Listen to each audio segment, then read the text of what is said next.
Lucie, 1817. Elle était blanche et pure, et jamais dans Leinster, les eaux n'ont répété de traits plus adorables que les traits de Lucie, amante de Voltaire. Croyant, d'après le sien, tous les amours durables, et n'ayant que 16 ans, elle crut au bonheur. Mais l'homme à la constance attache un déshonneur. Il faut toujours qu'il trompe, et cet arbre infidèle, qui revêt tous les ans une écorce nouvelle, portait encore les noms de Lucie et Walter, que Lucie était seule et pleurait dans Leinster. Comme on voit l'hyacinthe ou l'iris au bleu tendre, livrés, dès leur naissance, au vent qui font mourir, s'effeuiller sur le sol qui ne peut les nourrir, sans avoir le parfum qu'on devait en attendre, on voyait de la Vierge expirer la beauté. Sa bouche du sourire oubliait la gaieté, et les fleurs du printemps pâlir sur son visage, qui de l'automne encore ne craignait pas l'outrage. La Vierge n'allait plus, dans de joyeux ébats, cueillir la forêt, la fraise et l'églantine, ou surprendre en son nid la fauvette mutine, dont le bec maternel croit livrer des combats. Et l'oiseau fugitif des bois des Canaries, au bord de sa prison languissant ignoré, sans doute regrettait sa lointaine patrie, car il n'avait plus d'eau, ni de millet doré. Le monde en ce temps-là parlait d'une madone, qui ramène l'amour quand il nous abandonne, et Lucie eut dessein d'aller la consulter. Lucie était souffrante, et dans un long voyage, ses pieds faibles et nus n'auraient pu la porter. Son cœur seul accomplit le saint pèlerinage. Hôte toujours tardif du lit des malheureux, le sommeil l'accablait d'une pénible absence. Et s'il avait pitié de sa jeune innocence, ce bienfait, combattu par des songes affreux, les frères de la mort qu'imploraient ses alarmes, elle ne savait plus à qui vouer ses larmes.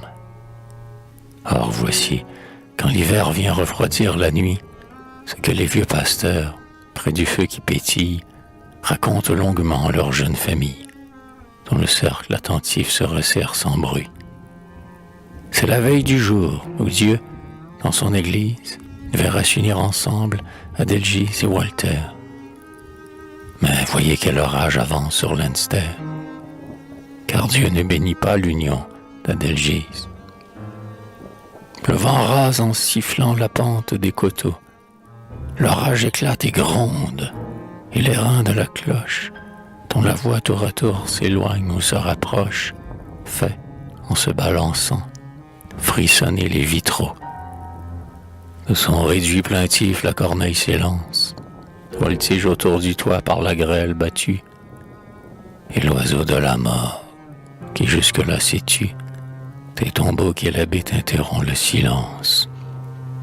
Séchée à son matin par les feux de l'amour, la Vierge délaissée a compris ce présage.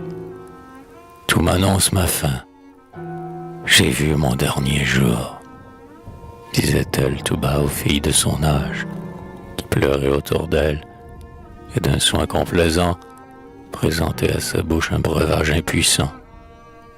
Une funeste voix, que je puis seul entendre, vers un monde nouveau me dit qu'il faut descendre. Et je vois une main que vous ne pouvez voir, dont le signe m'appelle.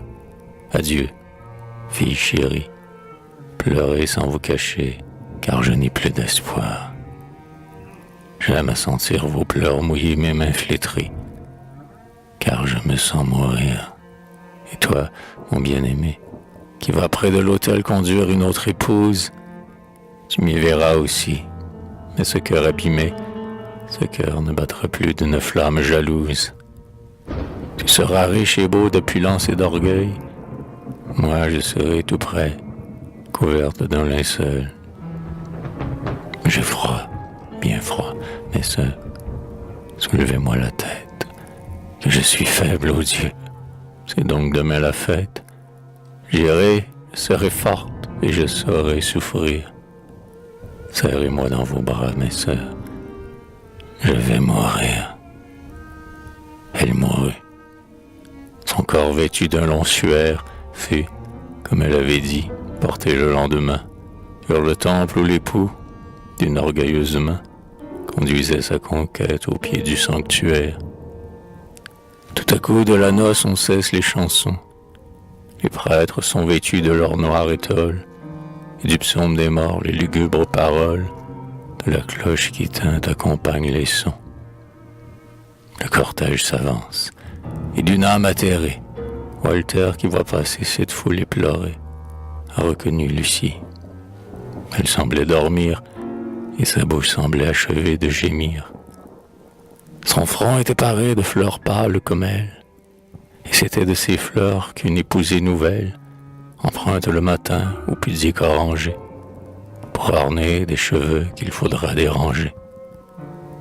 Quel tableau pour Walter, dont le regard parjure n'osait point sur la mort contempler la parure qu'attache la gaieté sur le front de l'hymen. De la main d'Adelgise, il retire sa main. Il coule sur son front une sueur glacée, et repoussant de lui sa jeune fiancée, il faut nous dire adieu. L'épouse, la voilà. Sans doute elle m'attend. Peut-être elle m'appelle. Je m'en vais la rejoindre et rester avec elle. La pâle fiancée en pleurant s'en alla. C'est ainsi que le soir, près du feu qui pétille, les pasteurs, quand l'hiver vient refroidir la nuit, racontent cette histoire à leur jeune famille. Et du cercle rompu qui disparaît sans bruit, plus d'une vierge alors triste et moins sûre d'elle regarde son amant pour voir s'il est fidèle.